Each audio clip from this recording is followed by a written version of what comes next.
I used to be more of a plein air painter. I would try to paint and finish paintings outdoors, but I realized that the way light changes and clouds happen and mosquitoes happen, it was more distraction than I needed.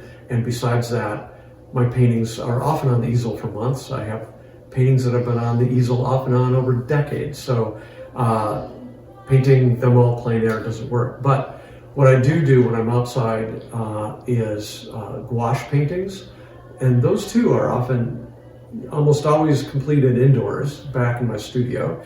My little paintings, I used to do those on site as well, but again, they never got done in much time, or they took a very long time to complete. But in the meantime, I've taken those studies into the studio and developed ways to rethink how to replicate in my mind's eye, basically, what I was experiencing. So it isn't like a photographic replication. And so here's an example of how I moved through some ideas with going from a tonal study to, then I did one that was more or less, more of what people think of as normal coloration, to amping up the color intensity and then shifting the color over. I was playing through all these things and thinking, what do I want to have come through in the final larger painting?